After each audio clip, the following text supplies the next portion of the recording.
नमस्कार दोस्तों, स्वागत है आपका स्टडी विद प्रदीप में। मैं प्रदीप सिंह आप सभी का आज की हमारी इस सीरीज में बहुत बहुत स्वागत करता हूं। अगर इससे पहले आपने हमारा चैनल सब्सक्राइब नहीं किया है तो सब्सक्राइब करें, शेयर करें और कमेंट करके जरूर बताइएगा आज की क्लास कैसी रही। तो आइए दोस्तों, शुरुआत करते हैं एक नई ऊर्जा, एक उमंग के साथ। आज का जो हमारा लेक्चर है वो है मूल कर्तव्य, फंडामेंटल ड्यूटीज़।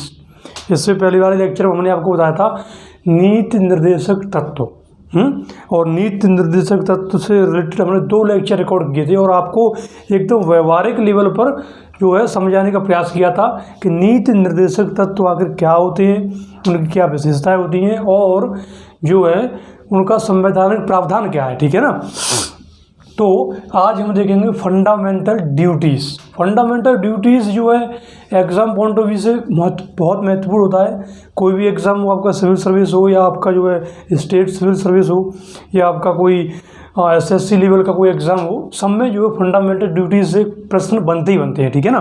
तो हम यहाँ देखेंगे कि फंडामेंटल ड्यूटीज़ से जो है कॉन्सेप्चुअल फैक्ट, तो कॉन्सेप्चुअल जो चीज़ है वो तो हम देखेंगे, उसके साथ फैक्चुअल जो है तथ्य भी हम देखेंगे कि जो है कहाँ कहाँ से प्रश्न बन सकते हैं। ठीक है ना। और एक व्यवहारिक लेवल पर समझने का प्रयास करेंगे कि फंडामेंटल ड्यूटीज़ होती क्या हैं। ठीक है।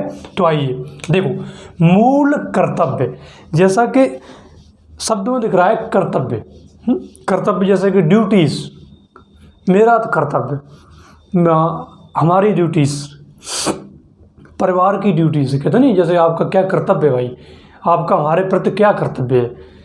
जैसे कभी माँ बाप कहते हैं या हम कह देते हैं अपने पिताजी से कि आपका हमारे प्रति कर्तव्य है कि आप हमें एजुकेट करें, है ना, आप हमें शिक्षित बनाएं, आप हमें जो है पॉकेट मनी दें, ये आपका कर्तव्य है। किससे कहते हैं? हम अपने माँ बाप से कहते हैं। जब हमारे माँ बाप बुजुर्ग हो जाते हैं तो वो हमसे कहते हैं कि आपका बेटा कर्तव्य है। क्या कर्तव्य है? कि आप हमें जो है बुढ़ापे में सहारा दें। जब हमने आपको जवानी में सहारा दिया, बचपन में आपको सहारा दिया, तो आप हमें जो है बुढ़ापे में सहारा दें, तो ये कर्तव्य है। अब आप सोचिए कि कोई पिता जो है अगर अपने बच्चे को एजुकेट नहीं करता है, अपने बच्चे का जो कर्तव्य है उसे पूरा नहीं करता है। जैसे आप देखते होंगे बहुत सारे ऐसे पिता होते हैं जो अपने बच्चों को पढ़ा नहीं पाते, है ना, दारू दक्कड़ में सब कुछ उड़ा देते हैं, सब कुछ, बच्चे की ज़िंदगी बर्बाद हो जाती है। ठीक है ना।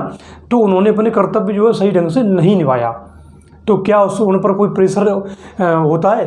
क्या उन्हें दंड दिया जाता है कि नहीं है तूने जो है अपने बच्चे को जो है के जो है प्रति कर्तव्य नहीं निभाया तो तुझे जो है ना फांसी पर लटकाया जाएगा या जो तुझे इतने कोड़े मारे जाएंगे? ऐसा नहीं होता ना, नहीं होता। उसी प्रकार आप देखते हैं कि जब पिता और माता का प्रति जो कर्तव्य होता है पुत्र का, वो नहीं निभाता, पता चला कि बुढ़ापे में उनके सब क्रियाक्रम इतने बुरे होते हैं कि उन्हें कोई पूछता तक नहीं है। बेचारे खाट खटिए पर पड़े हैं, चिल्ला रहे हैं भोजन दे दो या ये कुछ कर दो, कोई नहीं सुनता उन्हें, है ना। तो पुत्र भी जो ड्यूटी सही से नहीं निभा रहा पिता के प्रति, तो क्या उसे कोई दंड दिया जाता है? बताइए, नहीं दिया जाता। क्या कभी आपने सुना है कि फलाने जो है पुत्र को या फलाने लड़े व्यक्ति को इसलिए दंडित किया गया क्योंकि उसने अपने पिता से गाली दी या उसने अपने पिता को जो है खाना नहीं दिया या उसने अपने पिता को बुढ़ापे में सहारा नहीं दिया? क्या आपने कभी सुना है? नहीं सुना है। इसका तात्पर्य ये हुआ कि जो मूल कर्तव्य है बेसिकली वो नैतिक है, या हम कहें कि स्वैच्छिक है, कहीं ना कहीं हमारे ऊपर डिपेंडेड है। अगर भैया तो शर्म है तो सेवा करिए, अदरवाइज मत करिए।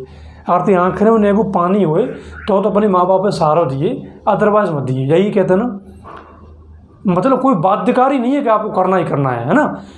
लेकिन वही बात है कि अगर आपको थोड़ा सा अगर आप समझदार हैं तो आप मूल कर्तव्य निभाइए देश के प्रति। यहाँ जो मूल कर्तव्य दिए गए हैं, अभी हम देखेंगे कितने मूल कर्तव्य में कैसे व्यवस्था की गई। तो देखिए, यहाँ जो मूल कर्तव्य दिए गए हैं बेसिकली वो किसके प्रति हैं? राष्ट्र के प्रति। एक नागरिक के कुछ ऐसे कर्तव्य, ऐसे कार्य जो वो राष्ट्र के लिए करेगा। बाध्यकारी नहीं है, वो नहीं करेगा ही करेगा।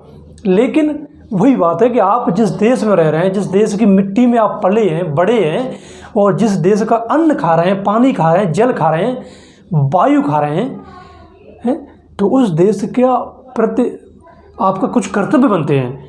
आप ये देश जो है आपको सुरक्षा दे रहा है, है ना, आपको हर वो सुख सुविधाएं दे रहा है, आपका विकास कर रहा है, तो आपकी जिम्मेदारी है कि आप जो है राष्ट्र के प्रति आपका कुछ कर्तव्य हो। तो देखो, जब मूल कर्तव्य की बात कही गई थी, आप एक बात ध्यान रखिएगा कि मूल जो कर्तव्य है वो हमारा भारतीय जो मूल संविधान है उसमें नहीं जोड़े गए थे। ये जो मूल जो कर्तव्य है ये बेसिकली 1976 में जोड़े गए थे। और 1976 में यहाँ देखिए, सबसे पहले हम देखते हैं कि 1976 में क्यों जोड़े गए थे। तो उस समय इंदिरा गांधी की सरकार थी, है ना, मिसेस गांधी उस समय प्रधानमंत्री थी भारत की। तो उन्होंने एक कमेटी गठित की और कमेटी से कहा कि आप कुछ रिकमेंडेशन कीजिए, आप कुछ सुझाव दीजिए मूल कर्तव्यों के लेकर कि जो है हमें नागरिकों के प्रति कितने मूल कर्तव्य जोड़े जाने चाहिए राष्ट्र के प्रति।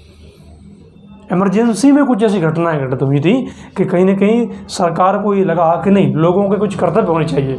जब हम लोगों के लिए सब कुछ कर रहे हैं, लोगों को खाना दे रहे हैं, लोगों को नौकरी दे रहे हैं, लोगों को सड़क दे रहे हैं, बिजली दे रहे हैं, पानी दे रहे हैं, लोगों की सुरक्षा कर रहे हैं, शांति व्यवस्था बना के रख रहे हैं, उनका विकास हो, डेवलपमेंट हो उनका, वो सब कर रहे हैं। तो कहीं ना कहीं लोगों का भी कुछ कर्तव्य है भैया कि हमारे लिए कुछ करें, सरकार के लिए कुछ करें, देश के लिए कुछ करें, राष्ट्र के लिए कुछ करें। तो उसको ध्यान में रखते हुए एक कमेटी बनाई गई थी। उस कमेटी का नाम था स्वर्ण सिंह कमेटी, है ना, स्वर्ण सिंह कमेटी, एक मिनट, स्वर्ण सिंह समिति, है ना, समिति एक बनाई गई थी। तो अगर कभी प्रश्न आए कि मूल कर्तव्यों की सिफारिश किस कमेटी के रिकमेंडेशन के आधार पर की गई है, किस कमेटी के आधार पर मूल कर्तव्यों को जोड़ा गया था, तो आप ध्यान रखिएगा वो है स्वर्ण सिंह समिति। बहुत पूछा जाता है एग्जाम में, ध्यान रखिएगा, रट्टा मारिएगा। फिर देखिए, कमेटी ने सिफारिश की थी 8 मूल कर्तव्यों की। सरकार से कहा कि आप ये जो है 8 मूल कर्तव्यों को संविधान में जोड़ दीजिएगा। सरकार ने कहा ठीक है। तो सरकार ने जो है एक संशोधन किया था, 42वां संविधान संशोधन अधिनियम 1976 में, और उसी के आधार पर सरकार ने संविधान में मूल कर्तव्यों को जोड़ा। एक बात ध्यान रखिएगा कि स्वर्ण सिंह समिति ने 8 मूल कर्तव्यों को सुझाव दिया था कि आप जो 8 मूल कर्तव्य जोड़िए, लेकिन सरकार ने 10 मूल कर्तव्य 1976 में 42वें संविधान संशोधन अधिनियम के तहत जोड़े। तो ये तो हो गया जोड़े, ठीक है। कहाँ जोड़े, किस भाग में जोड़े, किस अनुच्छेद में जोड़े, वो ध्यान रखिएगा। तो संविधान का भाग 4, अभी हमने 4 इससे पहले देखा था, 36 से लेके 51 तक उसमें थे नीति निर्देशक तत्व। तो 36 से लेके 51 तक नीति निर्देशक तत्व थे। तो भाग 4 के अंतर्गत, उसी भाग 4 के अंतर्गत अनुच्छेद 51 का 51 तक तो हो गए नीति निर्देशक तत्व। तो 51वां जो अनुच्छेद है उसके अंतर्गत एक का करके जो एक भाग जोड़ दिया गया था, है ना, अनुच्छेद 51 का जो है करके मूल कर्तव्यों की इसमें व्यवस्था की गई थी। तो 42वें संविधान संशोधन अधिनियम के तहत बेसिकली क्या अनुच्छेदों की व्यवस्था की गई थी, 10 अनुच्छेदों की, 10 मूल कर्तव्यों की व्यवस्था की गई थी। लेकिन 2002 में एक और मूल कर्तव्य जोड़ा गया था, इसलिए अभी वर्तमान में जो मूल कर्तव्यों की जो संख्या है वो टोटल है 11। अगर कभी प्रश्न ये आए कि शुरुआत में कितने मूल कर्तव्य थे, 10 थे। स्वर्ण सिंह समिति के द्वारा कितने सुझाव दिए गए थे, 8 मूल कर्तव्यों का। अभी वर्तमान में कितने हैं, 11 मूल कर्तव्य हैं। मूल कर्तव्यों में संशोधन कब किया गया था, तो 2002 में, ठीक है। अब आइए एक एक मूल कर्तव्यों को उठाकर देखते हैं और बिल्कुल समझेंगे व्यवहारिक लेवल पर, ठीक है ना। आइए देखो, जैसा कि मैंने आपसे कहा था कि नागरिक का कर्तव्य है, मौलिक अधिकारों में हमने देखा था कि वहाँ जो है राज्य का कर्तव्य होगा कि आप जो है एक नागरिक को इतनी स्वतंत्रता देंगे। नीति निर्देशक तत्व में हमने क्या देखा था कि वहाँ बेसिकली राष्ट्र का कर्तव्य था लोगों के प्रति, नागरिकों के प्रति, लेकिन यहाँ नागरिकों का कर्तव्य राष्ट्र के प्रति। क्या कर्तव्य भैया, देखो, पहला कर्तव्य संविधान का पालन, उसके आदर्शों, संस्थाओं, राष्ट्रध्वज और राष्ट्रगान का आदर करें। सभी नागरिकों से कहा गया है, सभी नागरिकों से ये अपेक्षा की गई है कि आप जो है, जो भारत का जो संविधान है, भारत का जो संविधान है, भारत का जो राष्ट्रध्वज है, भारत का जो राष्ट्रगान है और भारत के जो संविधान के जो आदर्श हैं उन्हें आप फॉलो करें, उनका पालन करें, ये कहा गया है स्पेशली। लेकिन क्या होता है भाई साहब, कुछ अराजक तत्व जो है संविधान की दुहाई देते हैं, संविधान को बदल दो भैया, संविधान में भी खामी है। अरे उससे पूछो जरा जा करके, आगे अपनी सोच को बदल तू, संविधान में क्या बदलेगा भाई, है ना। राष्ट्रगान की बात कर रहे हैं कि नहीं साहब, हम जो है ना राष्ट्रगान नहीं गाएंगे। क्यों नहीं गाएंगे भैया राष्ट्रगान? क्योंकि हमारा धर्म आड़े आता है, हम किसी के सामने शीश नहीं झुकाएंगे। अरे भैया राष्ट्र के प्रति शीश झुका यार, तुझे कौन कह रहा है, तुझसे कौन कह रहा है कि तू जो है किसी व्यक्ति के प्रति शीश झुका? तुझे राष्ट्र के प्रति, संविधान के प्रति शीश झुकाने की बात कही जा रही है, तो झुका। राष्ट्रध्वज का सम्मान कर, राष्ट्रध्वज को जलाते हैं बहुत सारे, है ना। तो आप बताइए ऐसे लोगों के साथ क्या किया जाना चाहिए, है ना। तो कहीं ना कहीं हमारा कर्तव्य है कि आपको राष्ट्रध्वज, राष्ट्रगान का पालन करना पड़ेगा, इनका सम्मान करना पड़ेगा। ऐसा नहीं है कि आप जो है इनका अनादर कर दें। क्यों? क्योंकि आप इस देश में रह रहे हैं, इस देश का जो है देश का संरक्षण प्राप्त कर रहे हैं, तो आपको ये करना ही पड़ेगा, है ना। तो पहला ये मूल कर्तव्य भैया। दूसरा देखो, दूसरा क्या है, स्वतंत्रता के समय हमारे राष्ट्रीय आंदोलनों को प्रेरित करने वाले कुछ जो उच्च आदर्श हैं उनको आपको हृदय में संजो कर रखना होगा। क्या उच्च आदर्श हैं भैया? जैसे महात्मा गांधी का एक आदर्श था अहिंसा। हम जो है शांति एवं अहिंसा को लेकर जो है हम आंदोलन करेंगे, एक उच्च आदर्श हो गया। तो आपको इन उच्च आदर्शों को क्या करना पड़ेगा? सजो कर रखना पड़ेगा, अपने हृदय में सजो कर रखना पड़ेगा। भारत हम रखते हैं, देखिए हम कभी किसी से झगड़ा नहीं करते, हम कभी किसी को ललकारते नहीं हैं, हम कभी किसी की धरती पर जो धरती को हथियाने की कोशिश नहीं करते हैं। क्यों? क्योंकि हम जो है कहीं ना कहीं ये जो उच्च आदर्श हैं उनको हृदय में सजो कर रखते हैं, शांति एवं अहिंसा। तो ये कहीं ना कहीं ये सारी की सारी व्यवस्था की गई है जिससे कि कहीं ना कहीं नागरिक जो है सद्भाव के तरीके से प्रेम पूर्वक रह सकें, ठीक है ना। तीसरा क्या है? देश की संप्रभुता, एकता, अखंडता की रक्षा करें और उसे अक्षुण्ण रखें। क्या कहा गया है कि आपको भैया देश की संप्रभुता, राष्ट्र की एकता और अखंडता, इसको बनाए रखना है। भाई क्यों बनाए रखना है? आपका एक कर्तव्य है। आपको ये मान के चलिए कि आपको ये कुछ नहीं किया आप लोगों ने। आपने बताइए, आप खुद सोचिए कि हमने राष्ट्र की एकता, अखंडता और संप्रभुता के लिए कुछ किया? नहीं किया। हमें मुफ्त में मिली ये सारी की सारी चीज़ें। तो ये हमारा कर्तव्य है कि हम देश की एकता, अखंडता और उसकी जो रक्षा करें। हमारे जो पुरखे थे उन्होंने कितनी संघर्ष के साथ, कितनी जो है कठोर संघर्ष किया, तब जाकर हमें स्वतंत्रता मिली, तब हमें राष्ट्र की एकता, अखंडता मिली। सरदार वल्लभ भाई पटेल ने अपना पूरा जीवन दांव पर लगा दिया, तब जाकर आज इस जो भारत माता का जो स्वरूप हमें दिखता है वो तब जाकर हमें प्राप्त हुआ। तो उसकी एकता और अखंडता को हमें बनाए रखना है।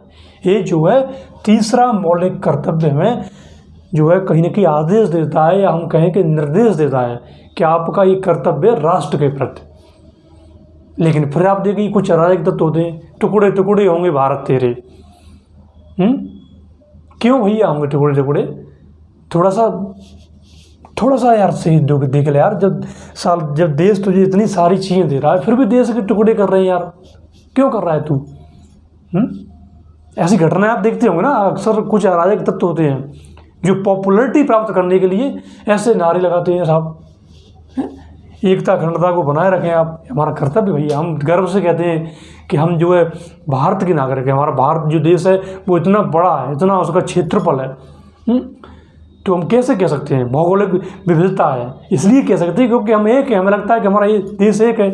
अगर जब उसकी एकता अखंडता बाधित हो जाएगी, अलग अलग राष्ट्र उसमें से उत्पन्न हो जाएंगे, तो हम क्या कह सकते हैं बताइए?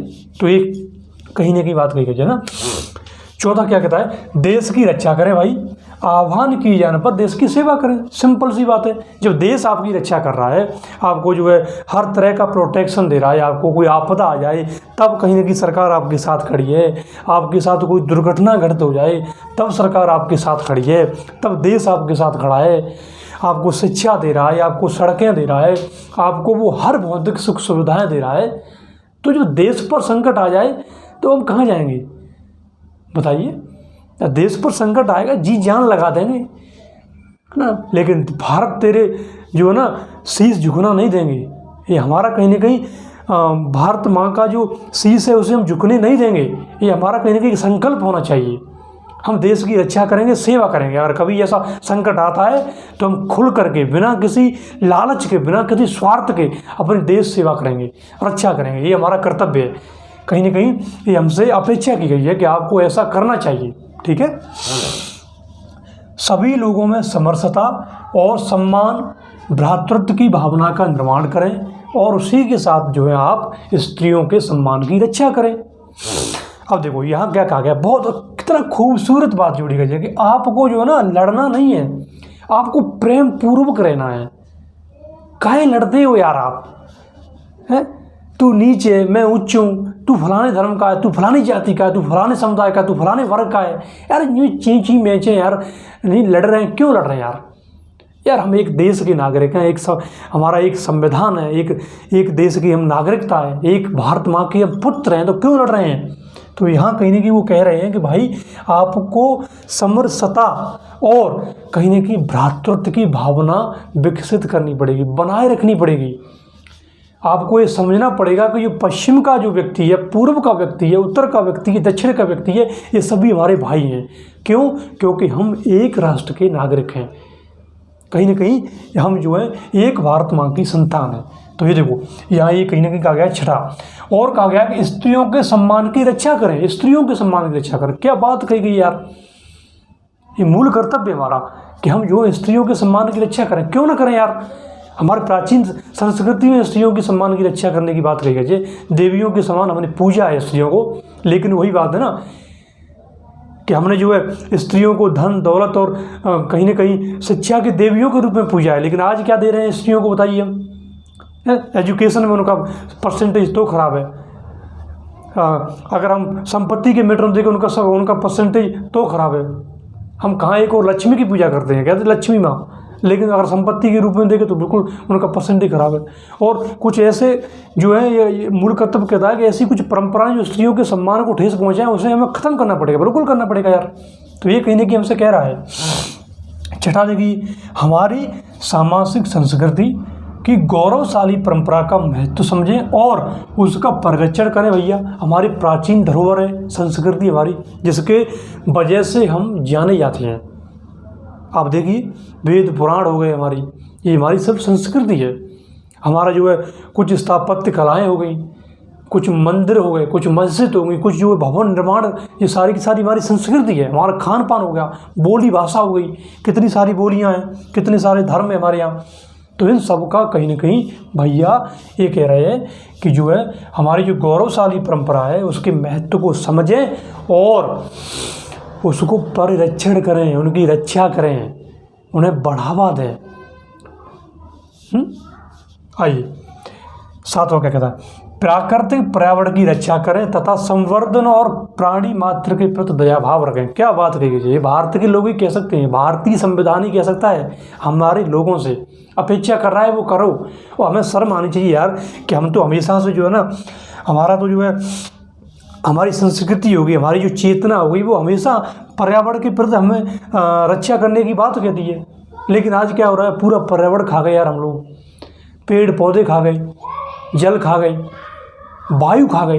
क्या हम कुछ दे रहे हैं? कुछ नहीं दे रहे। देखिए वायु इंडेक्स देखिए आप, एयर इंडेक्स कितना खराब हो रहा है, जलवायु परिवर्तन हो रहा है, पेड़ पौधे नष्ट हो रहे हैं, जीव जंतु कुछ नष्ट हो गए, जैव विविधता पूरी की पूरी खत्म हो गई।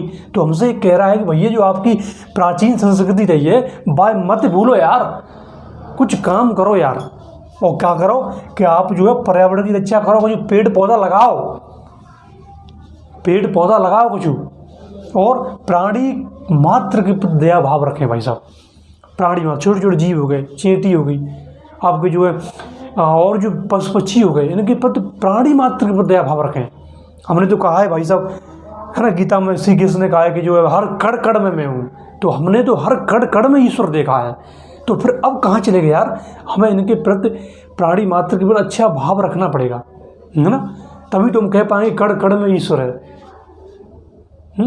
तो देखो आइए, 8वां क्या मौलिक तत्व क्या कहता है, वैज्ञानिक दृष्टिकोण, मानववाद और ज्ञानार्जन तथा सुधार की भावना का विकास। बहुत अच्छी बात कहता है भाई साहब, क्योंकि आपका देश जो है तभी विकास करेगा, तभी डेवलपमेंट करेगा। आप देखिए आजकल रिसर्च एंड डेवलपमेंट में कितने पीछे हैं। कोई नवाचार करते हैं, आप बताइए, कुछ नहीं करते, कर ही नहीं पा रहे हम। तो उसके लिए कहीं ना कहीं कह रहा है कि आपको भैया वैज्ञानिक दृष्टिकोण भी अपनाना पड़ेगा, जिससे कि हम जो है ना अच्छी देशों को टक्कर दे सकें। आपको हर तरह की जो चीज़ें इंपोर्ट, हम ज़्यादा से ज़्यादा जो इंपोर्ट कर रहे हैं, हम चाहिए कि हम एक्सपोर्ट करें आगे चल के। तो कहीं ना कहीं इसके लिए वो कह रहे हैं कि आपको वैज्ञानिक दृष्टिकोण रखना पड़ेगा, जिससे कि आप जो है अच्छी एजुकेशन प्राप्त कर सकें, रिसर्च एंड डेवलपमेंट कर सकें, और उसी के साथ मानववाद, है ना, मानववाद पर हमें ध्यान रखना पड़ेगा। हमें संकीर्ण भावना नहीं अपनानी है। अगर कोई देश कह रहा है, कोई विश्व का कोई देश कह रहा है कि भैया हमें वैक्सीन चाहिए, ले भैया वैक्सीन। भारत की हमेशा से ही रही है कि हम मानववाद के प्रति रहते हैं, तो हम वैक्सीन देंगे, हम पर जो कुछ होगा हम देंगे आपको। तो ये कहीं कि मानववाद है ना, मानव के प्रति हमें अच्छा भाव व्यवहार करना है, ये हमारे कर्तव्य है ना, राष्ट्र के कर्तव्य नहीं है, हमारे कर्तव्य राष्ट्र के प्रति। ज्ञानार्जन करें भाई साहब, ज्ञानार्जन करें, पढ़ो लिखो भैया। दारू दकड़ पिएंगे, बीड़ी चिलम पिएंगे तो कहाँ हो जाते, बिगड़ेंगे आप लोग। जब बिगड़ेंगे तो राष्ट्र बिगड़ेगा, क्योंकि हम सभी से मिलकर राष्ट्र बनता है। इसलिए वो कह रहा है भैया पढ़ो लिखो, ज्ञान का अर्जन करें, थोड़े बहुत दुपट्टी हो यार, जिससे कि जो है कहीं ना कहीं सुधार की भावना का विकास हो आपके अंदर। क्या बात कह रहा है यार, सुधार की भावना का विकास हो। जब आप चिलम चोटा बनेंगे, आप जो है दारू दक्कड़ पिएंगे, ज्ञान अर्जन नहीं करेंगे, तो क्या करेंगे, चोरी चपाटी करेंगे आप लोग, है ना, हिंसा फैलाएंगे, क्या करेंगे। तो उससे क्या होगा, राष्ट्र को हानि होगी कि नहीं होगी। तो आपको चाहिए, हमको सबको चाहिए कि जो है ज्ञानार्जन करें भाई साहब, सुधार की भावना का विकास करें, ये मूल कर्तव्य है आपका। 9 देखिए, 9 क्या कहता है, सार्वजनिक संपत्ति की सुरक्षा और हिंसा से दूर रहें। बहुत अच्छी बात है, बिल्कुल सार्वजनिक संपत्ति की सुरक्षा करो यार।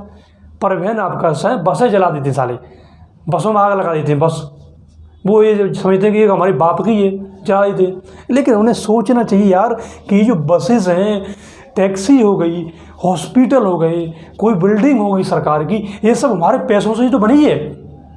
वो हमने पैसा कितनी मेहनत मजदूरी करके कमाया है, उस पैसे को बर्बाद कर रहे हैं हम लोग। तो हमें चाहिए कि जो है सार्वजनिक संपत्ति की सुरक्षा करें और हिंसा से दूर रहें। किसी प्रकार की हिंसा जो है हम बर्दाश्त नहीं करेंगे, कोई भी हिंसा नहीं करेंगे। ये हम खुद सीखें, अपने परिवार को सिखाएं। तो ये वो कहीं ना कहीं कह रहा है, ठीक है ना।